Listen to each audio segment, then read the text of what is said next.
ਵਾਹਿਗੁਰੂ ਜੀ ਕਾ ਖਾਲਸਾ ਵਾਹਿਗੁਰੂ ਜੀ ਕੀ ਫਤਿਹ। ਮੈਂ ਤੁਹਾਡੀ ਹੋਸਟ ਨੀਲਮ ਕੌਰ ਤੇ ਮੈਂ ਟੀਵੀ 84 ਦੇ ਸਾਰੇ ਦਰਸ਼ਕਾਂ ਦਾ ਹਾਰਦਿਕ ਸਵਾਗਤ ਕਰਦੀ ਹਾਂ।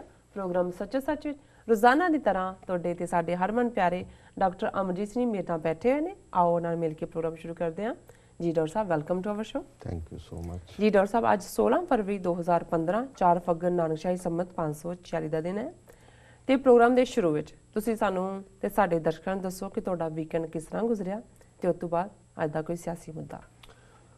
ਦੇਖੋ, ਇਹ ਵੀਕਐਂਡ ਇਕੱਲੇ ਅਮਰੀਕਾ ਜਾਂ ਕੈਨੇਡਾ 'ਚ ਹੀ ਨਹੀਂ, ਦੁਨੀਆ ਭਰ 'ਚ ਸੰਤ ਜਰਨੈਲ ਸਿੰਘ ਜੀ ਖਾਲਸਾ ਪਿੰਡਾਂ ਵਾਲਿਆਂ ਦੇ ਮਿਸ਼ਨ, ਜਿਹੜਾ ਕਿ ਉਹਨਾਂ ਦਾ ਜਨਮ ਦਿਨ ਮਨਾਉਣ ਦੇ ਕੰਟੈਕਸਟ ਦੇ ਵਿੱਚ ਹਰ ਥਾਂ 'ਤੇ ਡਿਸਕਸ ਹੋਇਆ, ਪ੍ਰਮੋਟ ਹੋਇਆ, ਉਹ ਮਨਾਇਆ ਜਾ ਰਿਹਾ ਸੀ ਜੀ। ਔਰ ਨਿਊਯਾਰਕ ਦੇ ਵਿੱਚ ਦੁਆਬਾ ਸਿੱਖ ਐਸੋਸੀਏਸ਼ਨ, ਜਿਸ ਦੇ ਨਿਸ਼ਕਾਮ ਸੇਵਾਦਾਰ ਸਾਲ ਦੇ ਵਿੱਚ 3-4 ਸਮਾਗਮ ਇਸ ਕਿਸਮ ਦੇ ਆਰਗੇਨਾਈਜ਼ ਕਰਦੇ ਨੇ, ਜਿਹੜਾ ਕਿ ਕੌਮੀ ਕਾਜ਼ ਦੇ ਉੱਤੇ ਫੋਕਸ ਹੋਏ।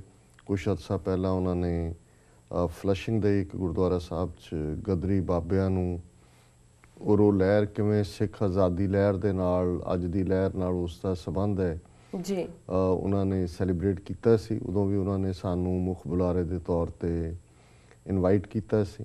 ਔਰ ਇਸ ਵਾਰ ਵੀ ਜਿਹੜਾ ਸੰਤ ਜਰਨੈਲ ਸਿੰਘ ਖਾਲਸਾ ਪਿੰਡਾਂ ਵਾਲਿਆਂ ਦੀ ਯਾਦ ਨੂੰ ਸਮਰਪਿਤ ਸਮਾਗਮ ਫਲਸ਼ਿੰਗ ਮੈਨੇਜਮੈਂਟ ਨਾਲ ਹੀ ਸੰਬੰਧਿਤ ਦੂਸਰਾ ਗੁਰਦੁਆਰਾ ਸਾਹਿਬ ਹੈ 222 ਤੇ, ਉਸ ਦੇ ਵਿੱਚ ਆਰਗੇਨਾਈਜ਼ ਕੀਤਾ ਗਿਆ ਸੀ। ਸੋ ਜਿਸ 'ਚ ਸਾਨੂੰ ਪਾਰਟਿਸਿਪੇਟ ਕਰਨ ਦਾ ਮੌਕਾ ਮਿਲਿਆ ਜੀ। ਔਰ ਉਸ ਨੂੰ ਟੀਵੀ 84 ਨੇ ਵੀ ਉਸ ਸਮਾਗਮ ਨੂੰ ਕਵਰ ਕੀਤਾ। ਔਰ ਮੋਸਟ ਲਾਈਕਲੀ ਆਉਣ ਵਾਲੇ ਦਿਨਾਂ 'ਚ ਕਿਸੇ ਦਿਨ ਇਸ ਸ਼ਾਮ ਦੇ ਸਲੋਟ 'ਚ ਹੀ ਉਸ ਪ੍ਰੋਗਰਾਮ ਨੂੰ, ਖਾਸ ਤੌਰ 'ਤੇ ਸਾਡੀ ਲਗਭਗ 1.25 ਘੰਟੇ ਦੇ ਕਰੀਬ ਜਿਹੜੀ ਹੈ ਉਹ ਐਡਰੈਸਿੰਗ ਸਪੀਚ ਹੈ ਸੰਗਤ ਨੂੰ। ਔਰ ਬੇਸ਼ੱਕ ਬਹੁਤ ਸਾਰੇ ਜਿਹੜੇ ਸਾਡੇ ਨਾਲ ਪਿਛਲੇ ਸਾਰੇ ਸਮੇਂ ਤੋਂ ਕੰਮ ਕਰਦੇ ਨੇ, ਨਾਲ ਵੀ ਸਾਡੇ ਐਕਟਿਵਿਸਟ ਨੇ, ਉਹ ਬਹੁਤ ਸਾਰੇ ਤਾਂ ਵਾਕਫ ਨੇ ਵੀ ਕਿਸ ਕਿਸਮ ਦੀ ਟਰਮੀਨੋਲੋਜੀ, ਡਿਸਕਸ਼ਨ, ਵਿਚਾਰ, ਅਲਟੀਮੇਟਲੀ ਆਈਡੀਆਜ਼ ਤੋਂ ਹੀ ਹੁੰਦੇ ਨੇ। ਉਹਨਾਂ ਨਾਲ ਜਿਹੜੀ ਕੋਈ ਨਵੀਂ ਹੈਪਨਿੰਗ ਹੁੰਦੀ ਹੈ ਉਹਦੇ ਨਾਲ ਤੁਸੀਂ ਉਹਦੀ ਸਪਿਨ ਜੋੜ ਕੇ ਫੈਕਟਸ ਤਾਂ ਉਹੀ ਤੁਸੀਂ ਦੁਹਰਾਉਂਦੇ ਹੋ। ਜੀ ਜੀ। ਪਰ ਇਸ ਵਾਰ ਸਾਡੇ ਬਹੁਤ ਸਾਰੇ ਜਿਹੜੇ ਰੈਗੂਲਰਲੀ 20-25 ਸਾਲ ਤੋਂ ਸਾਡੇ ਨਾਲ ਜੁੜੇ ਹੋਏ ਨੇ, ਉਹਨਾਂ ਦਾ ਵੀ ਇਹ ਕਹਿਣਾ ਸੀ ਕਿ ਬਹੁਤ ਸਾਰੇ ਐਸੇ ਨੁਕਤੇ ਨਵੇਂ ਇਸ ਸਪੀਚ ਦੇ ਵਿੱਚ ਡਿਸਕਸ ਹੋਏ, ਸਾਹਮਣੇ ਆਏ, ਜਿਹੜੇ ਉਹਨਾਂ ਨੇ ਪਹਿਲਾਂ ਨਹੀਂ ਸੀ ਸੁਣੇ। ਔਰ ਮੈਂ ਵੀ ਉਹਨਾਂ ਨੂੰ ਇਹੀ ਕਿਹਾ, ਮੈਂ ਕਿ ਕਈ ਵਾਰ ਕੁਛ ਮੋਮੈਂਟਸ ਹੁੰਦੀਆਂ ਜਿਹਦੇ 'ਚ ਕਿ ਜਦੋਂ ਕੋਈ ਚੀਜ਼ ਟ੍ਰਿਗਰ ਹੁੰਦੀ ਹੈ ਅਤੇ ਕਈ ਚੀਜ਼ਾਂ ਜਿਹੜੀਆਂ ਤੁਹਾਡੇ ਅਚੇਤ ਮਨ 'ਚ ਵੀ ਪਈਆਂ ਹੁੰਦੀਆਂ, ਕਈ ਵਾਰ ਜਿਨ੍ਹਾਂ ਨੂੰ ਤੁਸੀਂ ਭਾਵੇਂ ਹੰਡਾਇਆ ਹੁੰਦਾ ਉਹਨਾਂ ਐਕਸਪੀਰੀਅੰਸਿਸ ਨੂੰ, ਜਾਂ ਕੁਛ ਚੀਜ਼ਾਂ ਨੂੰ ਪੜ੍ਹਿਆ ਹੁੰਦਾ, ਵਾਚਿਆ ਹੁੰਦਾ, ਲੇਕਿਨ ਉਸ ਦੀ ਕਈ ਵਾਰ ਰੈਲੇਵੈਂਸ ਨਜ਼ਰ ਨਹੀਂ ਹੁੰਦੀ ਕਿਸੇ ਡਿਸਕਸ਼ਨ ਦੇ ਵਿੱਚ, ਜਾਂ ਕਈ ਵਾਰ ਤੁਸੀਂ ਆਊਟ ਆਫ ਦਾ ਵੇ ਜਾ ਕੇ ਕੋਈ ਸੈਲਫ ਗਲੋਰੀ ਵੀ ਨਹੀਂ ਕਰਨਾ ਚਾਹੁੰਦੇ ਹੁੰਦੇ ਜਾਂ ਲੈਣਾ ਚਾਹੁੰਦੇ ਹੁੰਦੇ। ਸੋ ਕੁੱਲ ਮਿਲਾ ਕੇ ਮੈਂ ਸਮਝਦਾ ਵੀ ਸੰਗਤ ਦਾ ਪਿਆਰ ਔਰ ਜਿਹੜਾ ਖਾਸ ਤੌਰ 'ਤੇ ਇੱਕ ਅਵੇਅਰਨੈਸ ਹੈ, ਇਹ ਸਾਡੇ ਲਈ ਵੀ ਇੱਕ ਬੜੀ ਹਿੰਮਤ ਔਰ ਹੌਸਲੇ ਵਾਲੀ ਗੱਲ ਹੁੰਦੀ ਹੈ ਆਲਵੇਜ਼। ਸੋ ਕੁੱਲ ਮਿਲਾ ਕੇ ਹੋਰ ਵੀ ਥਾਵਾਂ ਤੋਂ ਜਿੱਥੇ ਵੀ ਜਿੱਥੋਂ ਸਾਨੂੰ ਰਿਪੋਰਟਸ ਮਿਲੀਆਂ ਨੇ, ਕਾਫੀ ਉਤਸ਼ਾਹ ਦੇ ਨਾਲ ਖਾਲਿਸਤਾਨ ਦੇ ਕੌਜ਼ ਲਈ ਜਿਹੜੀ ਪੇਸ਼ਕਦਮੀ ਹੈ ਉਹ ਹੋ ਰਹੀ ਹੈ ਜੀ। ਅੱਜ ਦੇ ਮੁੱਦੇ ਦੇ ਹਵਾਲੇ ਨਾਲ, ਅੱਜ ਬੇਸ਼ੱਕ ਫੈਡਰਲ ਹੌਲੀਡੇ ਹੈ ਔਰ ਅਸੀਂ ਆਪਣੇ ਕਾਇਦੇ ਦੇ ਉਲਟ ਅੱਜ ਸ਼ੋਅ ਵੀ ਕਰ ਰਹੇ ਹਾਂ। ਪ੍ਰੈਜ਼ੀਡੈਂਟ ਡੇ ਹੈ, ਪ੍ਰੈਜ਼ੀਡੈਂਟਸ ਡੇ, ਹਾਲਾਂਕਿ ਸ਼ੁਰੂ ਤੋਂ ਐਜ਼ ਏ ਪ੍ਰੈਜ਼ੀਡੈਂਟ ਡੇ ਹੀ ਹੋਇਆ ਜੀ ਕਿਸੇ ਜ਼ਮਾਨੇ 'ਚ ਜਾਰਜ ਵਾਸ਼ਿੰਗਟਨ। ਔਰ ਮੈਂ ਸਮਝਦਾ ਵੀ ਦੁਨੀਆ ਦੇ ਵਿੱਚ ਜਦੋਂ ਅਸੀਂ ਲੀਡਰਸ਼ਿਪ ਦੇ ਹਵਾਲੇ ਨਾਲ ਜਾਂ ਈਵਨ ਸਿੱਖਾਂ ਦੇ ਹਵਾਲੇ ਨਾਲ ਗੱਲ ਕਰਦੇ ਹਾਂ ਤਾਂ ਬਹੁਤ ਵਾਰ ਬੀਤੇ ਦਾ ਹੋਏ, ਅੱਜ ਦਾ ਹੋਏ, ਇੱਕ ਗੱਲ ਅਕਸਰ ਦੁਹਰਾਈ ਜਾਂਦੀ ਹੈ ਕਿ ਸ਼ਾਹ ਮੁਹੰਮਦ ਦਾ ਇੱਕ ਸਰਕਾਰ ਬਾਝੋਂ ਫੌਜਾਂ ਜਿੱਤ ਕੇ ਅੰਤ ਨੂੰ ਹਾਰੀਆਂ ਨੇ ਜੀ। ਹੁਣ ਸਰਕਾਰ ਵੀ ਹੈ, ਔਰ ਹਾਲਾਂਕਿ ਜਿਹੜੇ ਕੁਛ ਰਿਸਰਚਰ ਨੇ ਉਹਨਾਂ ਨੇ ਇੱਕ ਵਾਰ ਮੈਨੂੰ ਕਿਹਾ ਚੰਡੀਗੜ੍ਹ ਤੋਂ ਕਿ ਜੀ ਇਹ ਸ਼ਬਦ ਸਰਕਾਰ ਵੀ ਬਾਅਦ ਦੇ ਵਿੱਚ ਆ ਗਿਆ, ਇਸ ਦੇ ਵਿੱਚ ਸ਼ਬਦ ਸਰਦਾਰ ਸੀ ਕਿ ਸ਼ਾਹ ਮੁਹੰਮਦ ਦਾ ਇੱਕ ਸਰਦਾਰ ਬਾਝੋਂ ਫੌਜਾਂ ਜਿੱਤ ਕੇ ਅੰਤ ਨੂੰ ਹਾਰੀਆਂ ਨੇ। ਸੋ ਸਰਦਾਰ ਵੀ ਲੀਡਰ ਹੁੰਦਾ ਹੈ ਅਤੇ ਜੇ ਈਵਨ ਸਰਕਾਰ ਵੀ ਹੈ, ਕਿਉਂਕਿ ਮਹਾਰਾਜਾ ਰਣਜੀਤ ਸਿੰਘ ਦੇ ਲਈ ਸ਼ਬਦ ਸਰਕਾਰ ਇਸਤੇਮਾਲ ਕਰਦੀ ਸੀ ਜਨਤਾ। ਸੋ ਉਹ ਵੀ ਐਜ਼ ਏ ਲੀਡਰ, ਜਿਹੜਾ ਮਹਾਰਾਜਾ ਰਣਜੀਤ ਸਿੰਘ ਨੇ 40 ਸਾਲ 1799 ਤੋਂ 1839 ਤੱਕ ਸਿਰਫ ਸਿੱਖ ਕੌਮ ਨੂੰ ਹੀ ਨਹੀਂ, ਸਮੁੱਚੇ ਉਸ ਪੰਜਾਬ ਦੀ ਧਰਤੀ ਦੇ ਉੱਤੇ ਲੀਡਰਸ਼ਿਪ ਪ੍ਰੋਵਾਈਡ ਕੀਤੀ। ਲੇਕਿਨ ਮੈਂ ਜਦੋਂ ਦੁਨੀਆ ਦੇ ਵਿੱਚ ਉਹ ਲੀਡਰ ਜਿਨ੍ਹਾਂ ਨੇ ਆਪਣੀ ਕੌਮ ਨੂੰ ਨਾ ਸਿਰਫ ਬੀਤੇ ਦੀ ਦਲਦਲ 'ਚੋਂ ਕੱਢਿਆ, ਉਹਨਾਂ ਨੂੰ ਵਰਤਮਾਨ ਦੇ ਵਿੱਚ ਲਿਆ ਕੇ ਵੀ ਖੜਾ ਕੀਤਾ ਚੰਗੇ ਢੰਗ ਨਾਲ ਜੀ, ਔਰ ਉਹਨਾਂ ਦੇ ਭਵਿੱਖ ਨੂੰ ਸਵਾਰਨ ਦੇ ਲਈ ਵੀ ਨੀਤੀਆਂ ਵੀ ਦਿੱਤੀਆਂ, ਪਹਿਲ ਕਦਮੀ ਵੀ ਕੀਤੀ ਔਰ ਚੰਗੇ ਪ੍ਰੈਸੀਡੈਂਟ ਜਾਂ ਚੰਗੀਆਂ ਪਰੰਪਰਾਵਾਂ ਜਾਂ ਰਵਾਇਤਾਂ ਵੀ ਐਸਟੈਬਲਿਸ਼ ਕੀਤੀਆਂ। ਵਰਲਡ ਹਿਸਟਰੀ 'ਚ ਬੜੇ ਬੜੇ ਹੋਰ ਲੀਡਰਾਂ ਦੀ ਗੱਲ ਹੁੰਦੀ ਹੈ, ਪਰ ਮੈਂ ਸਮਝਦਾ ਵੀ ਜਾਰਜ ਵਾਸ਼ਿੰਗਟਨ ਇੱਕ ਬਹੁਤ ਵੱਡਾ ਲੀਡਰ ਅਮਰੀਕਾ ਨੂੰ ਉਸ ਵਕਤ ਮਿਲਿਆ ਜਦੋਂ ਕਿ ਅਮਰੀਕਨਾਂ ਦੇ ਵਿੱਚ, ਕਿਉਂਕਿ ਅਮਰੀਕਾ ਕਾਲੋਨੀ ਸੀ ਬ੍ਰਿਟਨ ਦੀ ਔਰ ਬਾਕੀ ਜਿਵੇਂ ਦੁਨੀਆ ਦੇ ਵਿੱਚ ਉਹਨਾਂ ਦੀ ਐਕਸਪਲੋਇਟੇਸ਼ਨ ਚੱਲਦੀ ਸੀ ਉਵੇਂ ਹੀ ਇੱਥੇ ਵੀ ਚੱਲ ਰਹੀ ਸੀ। ਇੱਥੋਂ ਕੱਚਾ ਮਾਲ ਲੈ ਜਾਂਦੇ ਸੀ, ਟੀ ਲੈ ਗਏ, ਕੌਫੀ ਲੈ ਗਏ, ਦੂਸਰੀਆਂ ਚੀਜ਼ਾਂ, ਫਿਰ ਟੈਕਸ ਇੰਨੇ ਜ਼ਿਆਦਾ ਲਾ ਦਿੰਦੇ ਸੀ ਔਰ ਬਾਹਰਲੀ ਮਾਰਕੀਟ 'ਚ ਜਾ ਕੇ ਉਹਦੇ 'ਚੋਂ ਪ੍ਰੋਫਿਟ ਹੁੰਦਾ ਸੀ। ਲੱਗਦਾ ਇੰਗਲੈਂਡ ਦੇ ਵਿੱਚ ਸੀ, ਹਾਲਾਂਕਿ ਇਹਦੇ 'ਚ ਕੋਈ ਰੇਸ ਦਾ ਤਾਲੁਕ ਨਹੀਂ। ਅਸੀਂ ਤਾਂ ਭਾਰਤ ਜਾਂ ਦੂਸਰੀਆਂ ਥਾਵਾਂ 'ਤੇ ਤਾਂ ਕੋਈ ਕਾਲਾ ਹੈ, ਕੋਈ ਗੋਰਾ ਹੈ, ਕੋਈ ਭੂਰਾ ਹੈ, ਪਰ ਇੱਥੇ ਤਾਂ ਉਹਨਾਂ ਦੇ ਹੀ ਪੂਰਵਜ ਸੀ ਜਿਹੜੇ ਇੰਗਲੈਂਡ ਤੋਂ ਹੀ ਕਿਸੇ ਜ਼ਮਾਨੇ 'ਚ ਆਏ ਸੀ। ਬਟ ਇਹ ਇੱਕ ਕਲੋਨੀਅਲ ਪਾਰਟ ਹਮੇਸ਼ਾ ਹੀ ਰਿਹਾ ਹੈ। ਗੱਲ ਤਾਂ ਅਲਟੀਮੇਟਲੀ ਆਰਥਿਕ ਹਿੱਤਾਂ ਨਾਲ ਜੁੜੀ ਹੁੰਦੀ ਹੈ। ਨਹੀਂ ਤਾਂ ਜਿਵੇਂ ਦੋਵੇਂ ਵਰਲਡ ਵਾਰ ਨੇ, first world war, second world war, ਇਹ ਕੋਈ ਏਸ਼ੀਆ ਨੇ ਜਾਂ ਅਫਰੀਕਾ ਨੇ ਤਾਂ ਨਹੀਂ ਸ਼ੁਰੂ ਕੀਤੇ। ਜਰਮਨ ਦੇ ਵੀ ਗੋਰੇ, ਇੰਗਲੈਂਡ ਦੇ ਵੀ ਗੋਰੇ, ਰੂਸ ਦੇ ਵੀ ਗੋਰੇ ਔਰ ਇਹਨਾਂ ਸਾਰਿਆਂ ਦਾ ਹੀ ਜਿਹੜਾ ਕੰਮ ਰਿਹਾ ਜੀ। ਸੋ ਉਹ ਇਹ ਟਾਈਮ ਸੀ ਜਿਸ ਤਰੀਕੇ ਨਾਲ 13 ਕਾਲੋਨੀਜ਼ ਨੇ ਇਕੱਠੇ ਹੋ ਕੇ 4 ਜੁਲਾਈ 1776 ਨੂੰ ਆਪਣੀ ਆਜ਼ਾਦੀ ਦਾ ਐਲਾਨ ਕੀਤਾ ਔਰ ਫਿਰ ਇਹ ਉਸ ਪੀਰੀਅਡ 'ਚ ਵੀ ਬ੍ਰਿਟਿਸ਼ ਅੰਪਾਇਰ ਦੀ ਜਿਹੜੀ ਹੈ ਉਹਦੀ ਤਾਕਤ ਬਹੁਤ ਵੱਡੀ ਤਾਕਤ ਸੀ। ਉਸ ਨੂੰ ਜਿਹੜੀ ਲੀਡਰਸ਼ਿਪ ਦਿੱਤੀ, ਮਿਲਟਰੀ ਲੀਡਰਸ਼ਿਪ, ਅਗਵਾਈ ਜੰਗ ਦੀਆਂ, ਜੇ ਤੁਸੀਂ ਕਦੇ ਉਸ ਰੈਵੋਲੂਸ਼ਨਰੀ ਵਾਰ ਜਿਹਨੂੰ ਕਹਿੰਦੇ ਨੇ 4-5 ਸਾਲ ਚੱਲੀ ਹੈ, ਉਹਦੀਆਂ ਅੱਡ-ਅੱਡ ਬੈਟਲਸ ਦੇਖੋ ਤਾਂ ਮੈਂ ਹੈਰਾਨ ਹੈ ਕਿ ਜਾਰਜ ਵਾਸ਼ਿੰਗਟਨ ਉਸ ਨੇ ਖੁਦ ਜਰਨੈਲ ਸੀ, ਖੁਦ ਵੀ ਲੜਿਆ ਔਰ ਕਿਵੇਂ ਜਦੋਂ ਡਿਫੀਟਸ ਵੀ ਹੁੰਦੀਆਂ ਰਹੀਆਂ ਉਹਨੇ ਆਪਣੇ ਲੋਕਾਂ ਦਾ ਜਿਹੜਾ ਮਨੋਬਲ ਹੈ ਉਹ ਕਦੇ ਕਮਜ਼ੋਰ ਨਹੀਂ ਹੋਣ ਦਿੱਤਾ, ਹਮੇਸ਼ਾ ਹੀ ਉਹਨਾਂ ਨੂੰ ਅੱਗੇ ਲੀਡ ਕੀਤਾ। ਔਰ ਮੈਂ ਕਈ ਵਾਰ ਦੇਖਦਾ ਜਦੋਂ ਅਸੀਂ ਵੀ 18ਵੀਂ ਸਦੀ ਜੇ ਇੱਥੇ 1776 ਦੀ ਡੈਕਲੇਰੇਸ਼ਨ ਦੀ ਰੋਸ਼ਨੀ 'ਚ ਅਲਟੀਮੇਟਲੀ ਰੈਵੋਲੂਸ਼ਨਰੀ ਵਾਰ ਦੇ ਵਿੱਚ ਇਹ ਕਾਮਯਾਬ ਹੋਏ ਜੀ, ਤੇ ਉਹਦੇ 'ਚ ਬਹੁਤ ਵੱਡਾ ਰੋਲ ਜਿਹੜਾ ਉਹ ਲੀਡਰਸ਼ਿਪ ਦਾ ਸੀ।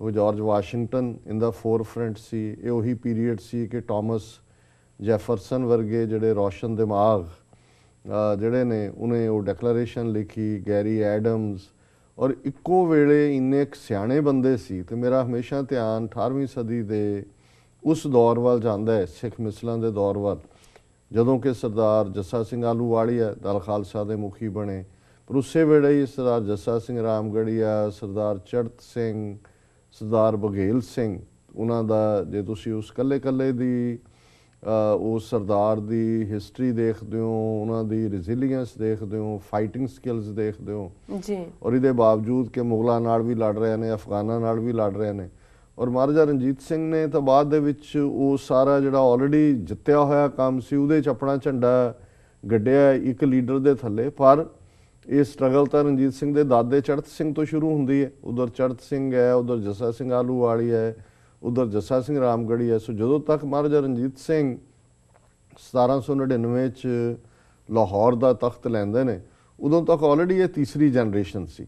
ਸੋ ਜਿਹੜਾ ਪਹਿਲੀ ਜਨਰੇਸ਼ਨ ਨੇ ਜਿਹੜੀ ਸਟਰਗਲ ਕੀਤੀ, ਕਾਰਵ ਆਊਟ ਕੀਤਾ ਮੁਲਕ ਜੀ, ਉਸ ਵੇਲੇ ਉਹ ਰਿਮਾਰਕੇਬਲ ਗੱਲ ਸੀ। ਔਰ ਜੇ ਉਸ ਲੈਵਲ ਦੇ ਡੈਡੀਕੇਟਿਡ ਗੁਰਸਿੱਖ ਨਾ ਹੁੰਦੇ, ਉਹਨਾਂ ਦੀ ਉਹ ਫਾਈਟਿੰਗ ਸਕਿੱਲਸ ਨਾ ਹੁੰਦੀਆਂ, ਡਿਪਲੋਮੇਸੀ 'ਚ ਵੀ ਅਸੀਂ ਕਈ ਵਾਰੀ ਦੇਖਦੇ ਹਾਂ ਕਿ ਐਸੀਆਂ ਵੀ ਸਟੇਜਸ ਆਉਂਦੀਆਂ ਕਿ ਕਦੇ ਉਹ ਮੁਗਲਾਂ ਨਾਲ ਸਾਈਡ ਕਰ ਲੈਂਦੇ ਨੇ ਤਾਂ ਕਿ ਅਫਗਾਨਾਂ ਨੂੰ ਡਿਫੀਟ ਕਰਨਾ। ਜੇ ਮਰਾਠੇ ਆਉਂਦੇ ਨੇ ਤੇ ਕਦੇ ਉਹ ਮਰਾਠਿਆਂ ਦੇ ਨਾਲ ਹੋ ਜਾਂਦੇ ਨੇ, ਕਦੇ ਉਹ ਨਿਊਟਰਲ ਹੋ ਜਾਂਦੇ ਨੇ ਵੀ ਅਬਦਾਲੀ ਕੁੱਟ ਲਏ ਮਰਾਠਿਆਂ ਨੂੰ ਚੰਗੀ ਤਰ੍ਹਾਂ, ਕਿਉਂਕਿ ਮਰਾਠਿਆਂ ਦੀ ਅੱਖ ਵੀ ਪੰਜਾਬ ਤੇ ਸੀ। ਸੋ ਇਹ ਜਿਹੜੀ ਸਾਰੀ ਡਿਪਲੋਮੇਸੀ ਔਰ ਇਹ ਉਹੀ ਪੀਰੀਅਡ ਹੈ ਜਦੋਂ ਉਧਰ ਮਿਸਲਾਂ ਦਾ ਜਿਹੜਾ ਪਾਰਟ ਹੈ ਉਹ ਜ਼ੀਨਤ ਵੱਲ ਜਾ ਰਿਹਾ। 1766 ਦੇ ਵਿੱਚ ਲਾਹੌਰ ਫਾਈਨਲੀ ਲੈ ਲੈਂਦੇ ਨੇ। ਹਾਲਾਂਕਿ 1766 ਔਰ 1799 ਦੇ ਵਿਚਕਾਰ ਵੀ ਅਹਿਮਦ ਸ਼ਾਹ ਅਬਦਾਲੀ ਵੀ ਆਇਆ, ਉਹਦਾ ਪੁੱਤਰ ਜਿਹੜਾ ਤੈਮੂਰ ਵੀ ਆਇਆ, ਸ਼ਾਹਜਮਾਨ ਵੀ ਆਇਆ।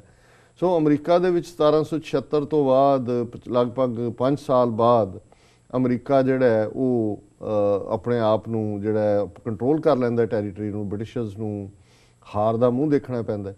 ਹੁਣ ਇੱਕ ਕੰਮ ਹੁੰਦਾ ਹੈ ਕਿ ਵੀ ਤੁਸੀਂ ਜਿਹੜਾ ਆਪਣੇ ਲੋਕਾਂ ਨੂੰ ਇੱਕ ਇੰਨੇ ਵੱਡੇ ਸੰਘਰਸ਼ ਚੋਂ ਆਜ਼ਾਦੀ ਤੱਕ ਲੈ ਕੇ ਆਏ, ਉਹ ਕੰਮ ਦੀ ਐਂਡਿੰਗ ਨਹੀਂ ਹੁੰਦੀ, ਕੰਮ ਦੀ ਸ਼ੁਰੂਆਤ ਹੁੰਦੀ ਹੈ। ਜੀ ਜੀ। ਔਰ ਉਸ ਸ਼ੁਰੂਆਤ ਤੋਂ ਬਾਅਦ ਹੁੰਦਾ ਹੈ ਵੀ ਜਦੋਂ ਤੁਸੀਂ ਇੰਨੀ ਵੱਡੀ ਜੰਗ ਚੋਂ, ਜਿਹੜੀ ਕਿ ਜੰਗਾਂ ਤਾਂ ਹਮੇਸ਼ਾ ਲੜਾਈਆਂ ਡਿਸਟਰਕਟਿਵ ਹੁੰਦੀਆਂ, ਲੋਕ ਵੀ ਟੁੱਟ ਜਾਂਦੇ ਨੇ, ਆਰਥਿਕ ਤੰਗੀਆਂ ਵੀ ਹੁੰਦੀਆਂ, ਕਿੰਨੇ ਡੈੱਡ ਹੁੰਦੇ ਨੇ ਸੋਲਜਰ, ਕਿੰਨੇ ਵੂਨਡਡ ਹੁੰਦੇ ਨੇ, ਤੇ ਫਿਰ ਜਦੋਂ ਤੁਸੀਂ ਲੜ ਰਹੇ ਹੁੰਦੇ ਤਾਂ ਤੁਹਾਨੂੰ ਹੋਪ ਹੁੰਦੀ ਹੈ ਕਿ ਵੀ ਤੁਸੀਂ ਆਜ਼ਾਦ ਹੋਵੋਗੇ, ਤੁਸੀਂ ਇਹ ਕਰੋਗੇ।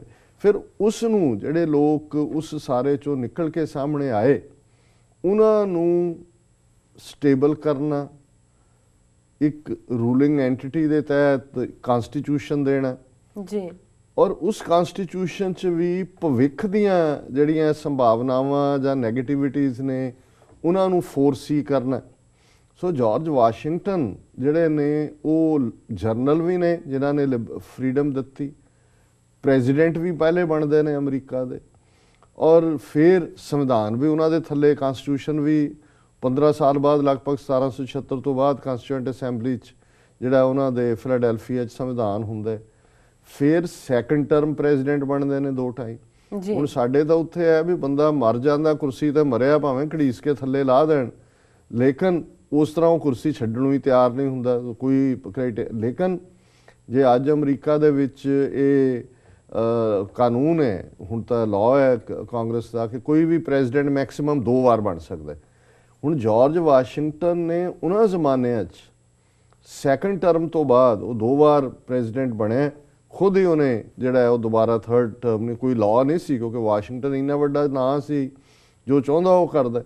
ਸੋ ਇਸ ਸਾਰੇ ਨੂੰ ਉਹ ਪ੍ਰੈਸੀਡੈਂਟ ਸੈੱਟ ਕੀਤਾ ਉਹਨੇ, ਫਾਈਟਰ ਦਾ, ਇਕੁਆਲਿਟੀ ਦਾ, ਇੱਕ ਲੀਡਰਸ਼ਿਪ ਦਾ। ਔਰ 1799 ਦੇ ਵਿੱਚ ਜਾਰਜ ਵਾਸ਼ਿੰਗਟਨ ਦੀ ਡੈਥ ਹੋਈ। ਸੋ ਉਦੋਂ ਤੱਕ America as a nation, as a constitutional democracy establish ਹੋ ਚੁੱਕਾ ਸੀ। ਇਸ ਲਈ ਜਾਰਜ ਵਾਸ਼ਿੰਗਟਨ ਦਾ ਜਿਹੜਾ ਨਾਂ ਹੈ ਉਹ ਹਾਊਸ ਹੋਲਡ ਨੇਮ ਸੀ, ਉਹਦੀਆਂ ਪੇਂਟਿੰਗਸ, ਉਸ ਦਾ ਜਿਹੜੀ ਹੈ ਰੈਕਗਨੀਸ਼ਨ ਸੀ। ਸੋ ਸ਼ੁਰੂਆਤ ਇਸ ਦਿਨ ਦੀ, ਜਿਹੜਾ ਅੱਜ ਪ੍ਰੈਜ਼ੀਡੈਂਟਸ ਡੇ ਹੈ, ਜਾਰਜ ਵਾਸ਼ਿੰਗਟਨ ਦੇ ਜਨਮ ਦਿਨ ਦੇ ਤੌਰ ਤੇ, ਜਿਹੜਾ ਸ਼ਾਇਦ 22 ਫਰਵਰੀ ਨੂੰ ਪੈਂਦਾ ਸੀ, ਦੀ ਸ਼ੁਰੂਆਤ ਹੋਈ। ਪਰ ਹੌਲੀ ਹੌਲੀ ਜਿਉਂ-ਜਿਉਂ ਅਮਰੀਕਾ ਦੇ ਵਿੱਚ, ਅਮਰੀਕਾ ਨੇ ਬੜੇ ਜ਼ਬਰਦਸਤ ਲੀਡਰ ਪ੍ਰੋਵਾਈਡ ਕੀਤੇ ਨੇ ਹਿਸਟਰੀ ਦੇ ਵਿੱਚ। ਫਿਰ ਅਸੀਂ ਜਿਹੜਾ ਆ ਕੇ 19ਵੀਂ ਸਦੀ 'ਚ ਦੇਖਦੇ ਹਾਂ, 1860ਵਿਆਂ ਦੇ ਵਿੱਚ ਕਿ ਸਿਵਲ ਵਾਰ, ਸਲੇਵਰੀ ਦੇ ਇਸ਼ੂ ਤੇ ਉਧਰੋਂ ਅਬਰਾਹਿਮ ਲਿੰਕਨ ਜਿਹੜਾ ਉਹ ਥਰੋ ਹੁੰਦੇ। ਸੋ ਜਿਹੜੀ ਬਿਗਨਿੰਗ ਸੀ ਉਹ ਤਾਂ ਜਾਰਜ ਵਾਸ਼ਿੰਗਟਨ ਦੇ ਬਰਥਡੇ ਤੋਂ ਹੀ, ਇਹਨੂੰ ਪ੍ਰੈਜ਼ੀਡੈਂਟ ਡੇ ਨਹੀਂ ਸੀ ਕਿਹਾ ਜਾਂਦਾ, ਇਹਨੂੰ ਵਾਸ਼ਿੰਗਟਨਸ ਬਰਥਡੇ ਕਿਹਾ ਜਾਂਦਾ ਸੀ। ਸੋ ਇਸ ਨੂੰ 1885 ਦੇ ਵਿੱਚ ਜਿਹੜਾ ਉਹ ਇਹਦੀ ਜਿਹੜੀ ਹੈ ਫੈਡਰਲ ਹੌਲੀਡੇ ਦੇ ਤੌਰ ਤੇ ਇਸ ਨੂੰ ਰੈਕਗਨਾਈਜ਼ ਕੀਤਾ ਗਿਆ। ਸੈਲੀਬ੍ਰੇਸ਼ਨ ਤਾਂ 1800 ਤੋਂ ਹੀ ਸ਼ੁਰੂ ਹੋ ਗਈ, 1799 ਵਿੱਚ ਡੈਥ ਤੋਂ ਬਾਅਦ। ਫਿਰ ਅਸੀਂ ਦੇਖਦੇ ਹਾਂ ਵੀ ਹੁਣ ਜਿਹੜਾ ਫਰਵਰੀ ਦਾ ਮਹੀਨਾ ਹੈ, ਫਿਰ ਇਹ ਵੀ ਮੰਗ ਹੋਣ ਲੱਗੀ, ਜਿੱਥੇ ਲਿੰਕਨ ਪੈਦਾ, ਅਬਰਾਹਿਮ ਲਿੰਕਨ, ਉਹਦੀ ਵੀ ਅਸੈਸੀਨੇਸ਼ਨ ਹੋਈ, ਉਹਦੀ ਆਪਣੀ ਸਟੇਟ 'ਚ, ਇਲੀਨੋਇਸ 'ਚ ਹੌਲੀਡੇ ਹੁੰਦੀ ਸੀ, ਅਰਕੈਂਸਸ ਵਾਲੇ ਕੋ ਆਪਣੀ ਕਰਦੇ ਸੀ, ਥਾਮਸ ਜੈਫਰਸਨ ਦੇ ਐਲਾਬਾਮਾ ਵਾਲੇ ਆਪਣੀ ਕਰਦੇ ਸੀ, ਉਹ ਵੀ ਕਰਦੇ ਸੀ। ਫਿਰ ਇਹ ਜਿਹੜੀ ਸੈਕੰਡ ਪਾਰਟ ਹੋਇਆ 1971 ਦੇ ਵਿੱਚ, ਪ੍ਰੈਜ਼ੀਡੈਂਟ ਨਿਕਸਨ ਦੇ ਵੇਲੇ ਇਹ ਲੈਜਿਸਲੇਸ਼ਨ ਜਿਹੜਾ ਉਹ ਪਾਸ ਹੋਇਆ ਕਿ ਇੱਕ ਯੂਨੀਫਾਰਮ ਮੰਡੇ ਹੌਲੀਡੇ ਹੋਏ, ਜਿਹਦੇ 'ਚ ਕਿ ਤੁਸੀਂ ਸਾਰੇ ਹੀ ਪ੍ਰੈਜ਼ੀਡੈਂਟਸ ਨੂੰ ਇਹ ਐਟਰੀਬਿਊਟ ਕਰੋ। ਹੁਣ ਜਿਹੜੀਆਂ ਅਸੀਂ ਦੇਖਦੇ ਹਾਂ ਕਿ ਉਸ ਸਾਰੇ 'ਚ ਫਰਵਰੀ ਮਹੀਨੇ 'ਚ ਵੈਸੇ ਹਿਸਟੋਰੀਕਲੀ ਸਪੀਕਿੰਗ ਅਮਰੀਕਾ ਦੇ 4 ਪ੍ਰੈਜ਼ੀਡੈਂਟਸ ਦਾ ਬਰਥਡੇ ਜਿਹੜਾ ਹੈ ਉਹ ਫਰਵਰੀ ਦੇ ਮਹੀਨੇ 'ਚ ਹੈ। George Washington, President Henry Harrison, Abraham Lincoln and President Reagan. ਹਾਲਾਂਕਿ ਜਿਹੜਾ ਅੱਜ ਦਾ ਦਿਨ ਹੈ, ਜਿਹਨੂੰ ਅਸੀਂ 16 ਫਰਵਰੀ ਨੂੰ ਕਰ ਰਹੇ ਹਾਂ ਪ੍ਰੈਜ਼ੀਡੈਂਟਸ ਡੇ, ਇਹ ਕਿਸੇ ਦਾ ਵੀ ਜਨਮ ਦਿਨ ਨਹੀਂ ਹੈ, ਲੇਕਿਨ ਉਹਨਾਂ ਨੇ ਇੱਕ ਐਵਰੇਜ ਡੇ ਰੱਖ ਲਿਆ। ਫਿਰ ਪਹਿਲਾਂ ਇਹ 4 ਨਾਲ ਹੀ ਮਹਿਦੂਦ ਸੀ ਕਿਤੇ ਨਾ ਕਿਤੇ, ਫਿਰ ਇਹ ਹੋਇਆ ਕਿ ਜੀ all the presidents, it's a day to be celebrated as a Presidents Day. ਹਾਲਾਂਕਿ ਜਦੋਂ ਫੈਡਰਲ ਹੌਲੀਡੇ ਕਹੀ ਜਾਂਦੀ ਹੈ, ਇਸ ਨੂੰ ਜਿਹੜਾ ਉਹ ਵਾਸ਼ਿੰਗਟਨਸ ਬਰਥਡੇ ਹੀ ਕਿਹਾ ਜਾਂਦਾ। ਹੁਣ ਕਿਉਂਕਿ ਪਹਿਲਾਂ ਇਹ ਵੇਰੀ ਕਰਦਾ ਸੀ, ਫਿਰ ਇਸ ਐਕਟ ਤੋਂ ਬਾਅਦ ਉਹਨਾਂ ਨੇ ਇਹ ਕਿਹਾ, ਕਿਉਂਕਿ ਲੇਬਰ ਯੂਨੀਅਨਸ ਇਨਵੋਲਵ ਹੋ ਗਈਆਂ, ਦੂਸਰੇ ਸਿਸਟਮ ਵਾਲੇ ਇਨਵੋਲਵ ਹੋ ਗਏ, ਕਿ 3 ਡੇ ਜਿਹੜਾ ਵੀਕਐਂਡ ਆਲਰੇਡੀ ਥੈਂਕਸਗਿਵਿੰਗ ਦਾ 3 ਡੇ ਉਹਨਾਂ ਨੇ ਕੀਤਾ ਹੋਇਆ। ਉਹਨਾਂ ਨੇ ਕਿਹਾ ਜੀ ਲਾਸਟ ਥਰਸਡੇ, ਜਿਹੜਾ ਸ਼ਾਇਦ ਨਵੰਬਰ ਦਾ ਹੁੰਦਾ, ਅਕਤੂਬਰ ਦਾ ਹੁੰਦਾ, ਜਿਹੜਾ ਥੈਂਕਸਗਿਵਿੰਗ ਕ੍ਰਿਸਮਸ ਦਾ 3 ਡੇ ਹੁੰਦਾ ਹੈ, ਜੀ ਨਿਊ ਈਅਰ ਦਾ ਹੁੰਦਾ ਹੈ, ਥੈਂਕਸਗਿਵਿੰਗ ਦਾ ਹੁੰਦਾ ਹੀ ਹੁੰਦਾ ਹੈ। ਸੋ ਉਸ ਦੇ ਨਾਲ ਹੀ ਉਹਨਾਂ ਨੇ ਫਿਰ ਇਸ ਪ੍ਰੈਜ਼ੀਡੈਂਟ ਡੇ ਨੂੰ ਵੀ ਇਹ ਉਹਨਾਂ ਨੇ ਕਰ ਦਿੱਤਾ ਕਿ ਇਹ ਜਿਹੜਾ 3rd ਮੰਡੇ ਆਫ ਫੈਬਰੂਰੀ, ਹੁਣ ਅੱਜ ਤੀਸਰਾ ਸੋਮਵਾਰ ਹੈ, ਡੇਟ ਤਾਂ ਵੇਰੀ ਕਰੇਗੀ, ਹਰ ਵਾਰੀ ਕੋਈ ਡੇਟ ਕੋਈ ਆਉਂਦੀ ਹੈ, ਲੇਕਿਨ ਉਹਨਾਂ ਨੇ ਕਿਹਾ ਜੀ ਜਿਹੜਾ ਵੀ ਤੀਸਰਾ ਮੰਡੇ ਆਏਗਾ ਫਰਵਰੀ ਦਾ ਉਹ ਪ੍ਰੈਜ਼ੀਡੈਂਟਸ ਡੇ ਹੌਲੀਡੇ ਹੋਏਗੀ। ਉਹਦੇ ਨਾਲ ਸੈਚਰਡੇ ਸੰਡੇ ਮੰਡੇ ਲੌਂਗ ਵੀਕਐਂਡ, ਲੇਬਰ ਯੂਨੀਅਨਸ ਵੀ ਇਸ ਦੇ ਨਾਲ ਖੁਸ਼ ਹੋ ਗਈਆਂ। ਔਰ ਆਲਰੇਡੀ ਇਹਦੇ ਤੋਂ ਇਲਾਵਾ ਸਿਰਫ ਇੱਕੋ ਇੱਕ ਮਾਰਟਨ ਲੂਥਰ ਕਿੰਗ ਵਾਲੀ ਬਾਅਦ 'ਚ ਇੰਡੀਵਿਜੂਅਲ ਛੁੱਟੀ ਆਈ ਹੈ, ਉਹ as a civil Liberty activist ਨੂੰ ਜਿਹੜੀ ਆ ਉਹਨਾਂ ਨੇ ਐਟਰੀਬਿਊਟ ਕੀਤੀ ਹੈ। ਸੋ ਕੁੱਲ ਮਿਲਾ ਕੇ ਮੈਂ ਸਮਝਦਾ ਹਾਂ ਵੀ ਇਸ ਦੇ ਨਾਲ ਜਦੋਂ ਫੈਡਰਲ ਹੌਲੀਡੇਜ਼ ਦੀ ਗੱਲ ਹੁੰਦੀ, ਹੁਣ ਇਹਨਾਂ ਦਾ ਕੰਪੈਰੀਜ਼ਨ ਕਰੋ ਤੁਸੀਂ ਇੰਡੀਆ ਜਾਂ ਉਹਦੇ 'ਚ ਵੀ ਅੱਗੋਂ ਸਟੇਟਾਂ ਦੀਆਂ, ਪੰਜਾਬ 'ਚ ਮੈਂ ਦੇਖ ਰਿਹਾ ਸੀ ਪਤਾ ਨਹੀਂ 28 ਗਸਟਡ ਹੌਲੀਡੇ ਨੇ, 19 ਰੈਸਟ੍ਰਿਕਟਡ ਹੌਲੀਡੇਜ਼ ਨੇ। ਉਹ 4 ਦਿਨ ਲੰਘਦੇ ਨੇ, ਛੁੱਟੀ ਆ ਜਾਂਦੀ, ਔਰ ਵੈਸੇ ਨਾਲ ਨਾ ਵੀ ਆਏ ਛੁੱਟੀ, ਜੇ ਕੋਈ ਦਿਨ ਬੁੱਧਵਾਰ ਨੂੰ ਪੈਂਦਾ ਵੀਰ ਦੀ ਆਪੇ ਹੀ ਕਰਕੇ ਵੀਰ ਸ਼ੁੱਕਰ ਅਗਲੇ ਮੰਡੇ ਤੱਕ ਕੋਈ ਦਫ਼ਤਰਾਂ 'ਚ ਨਹੀਂ ਵੜਦਾ। ਸੋ ਉੱਥੇ ਸਾਲ 'ਚ ਜਿਹੜਾ ਕੋਈ 3 ਜਾਂ 4 ਮਹੀਨੇ ਤੋਂ ਜ਼ਿਆਦਾ ਕੰਮ ਨਹੀਂ ਕਰਦਾ ਜੀ। ਸੋ ਲੇਕਿਨ ਇੱਥੇ ਇਹਨਾਂ ਨੇ ਜਿਸ ਤਰੀਕੇ ਨਾਲ ਇਹ ਸਾਰਾ ਹੌਲੀਡੇ ਸਕੈਜੂਲ ਬਣਾਇਆ, ਤੁਸੀਂ 2020 ਦੇ ਥੈਂਕਸਗਿਵਿੰਗ ਤੇ ਕੀ ਕਰਨਾ ਹੈ ਤੁਸੀਂ ਪਲਾਨ ਕਰ ਸਕਦੇ ਹੋ।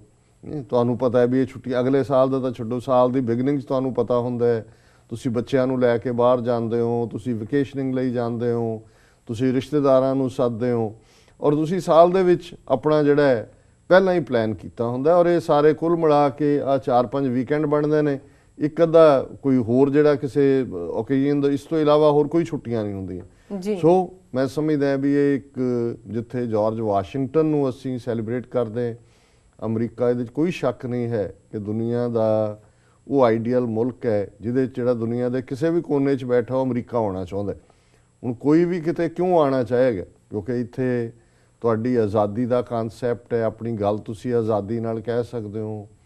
ਪਰਸੂਟ ਆਫ ਹੈਪੀਨੈਸ, ਜਿਹੜਾ ਇੱਕ ਇੱਥੇ ਆ ਕੇ ਇੱਕ ਵੇਟਰ ਦੇ ਤੌਰ ਦੇ ਉੱਤੇ ਆਪਣੀ ਜ਼ਿੰਦਗੀ ਸ਼ੁਰੂ ਕਰਦਾ ਹੈ, ਉਹ ਇਹ ਡ੍ਰੀਮ ਕਰ ਸਕਦਾ ਹੈ ਕਿ ਇੱਕ ਦਿਨ ਉਹ ਚੇਨ ਆਫ ਹੋਟਲਸ ਦਾ ਮਾਲਕ ਹੋਏਗਾ। ਜੀ ਜੀ। ਇੱਥੇ ਕਿਸੇ ਨੂੰ ਕਿਸੇ ਕੰਮ ਕਰਕੇ ਛੋਟਾ ਨਹੀਂ ਮੰਨਿਆ ਜਾਂਦਾ ਜੀ ਜੀ। ਹਰ ਬੰਦਾ ਜਿਹੜਾ ਬਿਲਕੁਲ ਛੋਟੇ ਤੋਂ ਛੋਟਾ ਕੰਮ ਵੀ ਕਰਦਾ ਹੈ, ਮਿਨੀਮਮ ਵੇਜ ਹੈ ਜਿਹਦਾ ਬੇਸ਼ੱਕ ਜਿਹੜਾ $6-7 ਉਹ ਵੀ ਇਸ ਤਰੀਕੇ ਨਾਲ ਕੈਲਕੂਲੇਟ ਹੁੰਦਾ ਹੈ ਕਿ ਹਰ ਜਿਹੜਾ ਛੋਟੇ ਤੋਂ ਛੋਟੇ ਕੰਮ ਵਾਲਾ ਵੀ ਹੈ ਉਹ ਆਪਣੇ ਟੇਬਲ ਦੇ ਉੱਤੇ ਜਿਹੜਾ ਗੁੱਡ ਫੂਡ ਆਪਣੇ ਬੱਚਿਆਂ ਲਈ ਜਿਹੜਾ ਹੈ ਉਹ ਰੱਖ ਸਕਦੇ।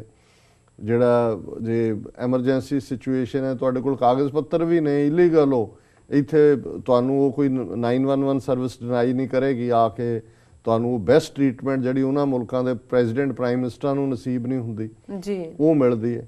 ਔਰ ਇਸ ਸਭ ਦੇ ਨਾਲ ਜਿਹੜਾ ਤੁਹਾਡਾ ਆਰਥਿਕ ਡ੍ਰੀਮ ਜਿਹੜਾ ਉਹ ਵੀ ਪੂਰਾ ਹੁੰਦਾ ਹੈ। ਡਾਲਰ ਦਾ ਆਪਣਾ ਇੱਕ ਭਾਅ ਹੈ, ਇੱਕ ਕੀਮਤ ਹੈ ਜਿਹਦੇ ਥੱਲੇ ਜਿਹੜੇ ਇੱਥੋਂ ਨੇ, ਜੇ ਇੱਥੇ ਕਿਤੇ ਆਪਣੇ ਲੋਕ ਨਾ ਆਏ ਹੁੰਦੇ ਜਾਂ ਬਾਹਰ ਨਾ ਨਿਕਲਦੇ ਉਹਨਾਂ ਬਾਕੀ ਮੁਲਕਾਂ ਲਈ ਵੀ, ਤੇ ਅੱਜ ਬਹੁਤੇ ਚੁੱਲ੍ਹਿਆਂ ਤੇ ਰੋਟੀ ਨਾ ਪੱਕਦੀ ਹੁੰਦੀ ਉੱਥੋਂ ਦੇ ਸਿਸਟਮ।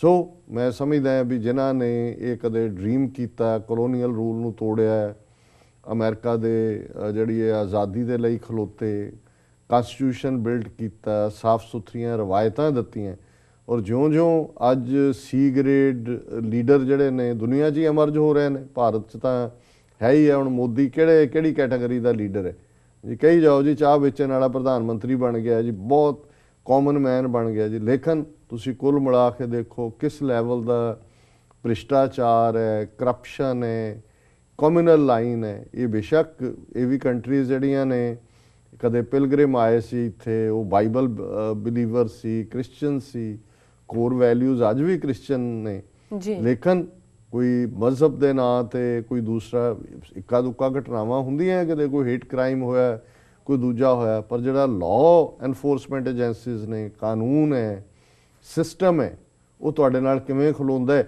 ਉਹ ਸਭ ਤੋਂ ਵੱਡੀ ਉਦਾਹਰਣ ਵਿਸਕੌਨਸਨ ਦੇ ਗੁਰਦੁਆਰਾ ਸਾਹਿਬ ਦੀ ਉਹ ਸੈਡ ਹੈਪਨਿੰਗ ਹੈ ਕਿ ਜਿਹਦੇ 'ਚ ਇੱਕ ਹਥਿਆਰਾ ਗੋਰਾ ਜਿਹੜਾ ਉਹ 6 ਸਿੱਖਾਂ ਨੂੰ ਜਿਹੜਾ ਉਹ ਮਾਰਦਾ ਹੈ, ਔਰ ਕਿਵੇਂ ਸਾਰੇ ਦਾ ਸਾਰਾ ਨੇਸ਼ਨ ਖਲੋ ਜਾਂਦਾ ਹੈ। 3 ਦਿਨ ਅਮਰੀਕਾ ਦੇ ਝੰਡੇ ਨਿਮ ਜਾਂਦੇ ਨੇ, ਫਸਟ ਲੇਡੀ ਮੌਕੇ ਤੇ ਜਾਂਦੀ ਹੈ, ਔਰ ਹਜ਼ਾਰਾਂ ਮੀਲ ਦੂਰ ਅਮਰੀਕਾ ਤੋਂ ਜਾ ਕੇ ਪ੍ਰੈਜ਼ੀਡੈਂਟ ਓਬਾਮਾ ਦਿੱਲੀ 'ਚ ਖਲੋ ਕੇ ਸ੍ਰੀ ਫੋਰਟ ਆਡੀਟੋਰੀਅਮ 'ਚ ਉਸੇ ਹੀ ਦੁੱਖ ਭਰੇ ਅੰਦਾਜ਼ ਦੇ ਨਾਲ ਯਾਦ ਕਰਦਾ ਹੈ ਕਿ ਭਾਈ ਇਹ ਜਿਹੜਾ ਇਹੋ ਜਿਹਾ ਕੋਝਾ ਵਾਕਿਆ ਵੀ ਹੋਇਆ ਸੀ।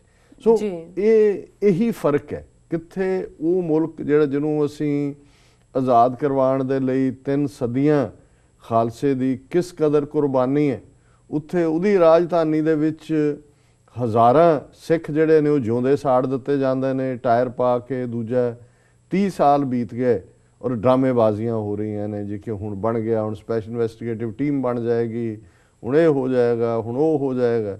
ਲੇਕਿਨ ਉੱਥੋਂ ਨਾ ਕਦੇ ਪਹਿਲਾਂ ਕੋਈ ਉਸ ਕਿਸਮ ਦੇ ਇਨਸਾਫ ਦੀ ਤਵੱਕੋ ਰਹੀ ਹੈ, ਨਾ ਹੀ ਇਨਸਾਫ ਤਾਂ ਅਲਟੀਮੇਟਲੀ ਆਜ਼ਾਦੀ ਨਾਲ ਜੁੜਿਆ ਹੋਇਆ ਹੈ ਜੀ। ਸੋ ਅਸੀਂ ਇਸ ਪ੍ਰੈਜ਼ੀਡੈਂਟ ਡੇ ਦੇ ਮੌਕੇ ਤੇ ਇਸ ਮਹਾਨ ਦੇਸ਼ ਨੂੰ ਸੈਲੂਟ ਵੀ ਕਰਦੇ ਹਾਂ। ਇਹਨਾਂ ਦੇ ਸਿਸਟਮ ਦਾ ਵੀ ਮੈਂ ਸਮਝਦਾ ਵੀ ਸਾਡੇ ਲਈ ਇੱਕ ਰੋਲ ਮਾਡਲ ਸਿਸਟਮ ਹੈ ਔਰ ਅਸੀਂ ਸਮਝਦੇ ਹਾਂ ਕਿ ਜਿਵੇਂ ਬੇਸ਼ੱਕ ਨਿਰੰਕਾਰ ਦੇ ਕੰਟੈਕਸਟ 'ਚ ਅਸੀਂ ਗੱਲ ਕਰਦੇ ਹਾਂ ਕਿ ਜਿਸ ਦਾ ਦਿੱਤਾ ਖਾਵਣਾ ਤਿਸ ਕਈ ਹੈ ਸ਼ਾਬਾਸ਼, ਕਿ ਵੀ ਉਸ ਦਾ ਸ਼ਾਬਾਸ਼ ਥੈਂਕ ਯੂ ਹੀ ਹੁੰਦਾ ਹੈ ਕਿ ਵੀ ਜਿਸ ਦਾ ਤੁਸੀਂ ਦਿੱਤਾ ਖਾਂਦੇ ਹੋ। ਜਦੋਂ ਅਸੀਂ ਨਿਰੰਕਾਰ ਦਾ ਧੰਨਵਾਦ ਕਰਦੇ ਹਾਂ, ਫਿਰ ਜਿਨ੍ਹਾਂ ਮੁਲਕਾਂ 'ਚ ਆ ਕੇ, ਜਿਸ ਧਰਤੀ 'ਤੇ ਆ ਕੇ ਸਾਨੂੰ ਫਰੀडम ਮਿਲੀ ਹੈ, ਆਜ਼ਾਦੀ ਹੈ ਆਪਣੀ ਗੱਲ ਕਹਿਣ ਦੀ, ਜਿਸ ਦਾ ਰਿਜ਼ਕ ਜਿਹੜਾ ਸਾਫ਼ ਸੁਥਰਾ ਰਿਜ਼ਕ, ਪੂਰੀ ਬਿਨਾਂ ਮਿਲਾਵਟ ਤੋਂ ਤੁਸੀਂ ਹਰ ਚੀਜ਼ ਹਾਸਲ ਕਰਦੇ ਹੋ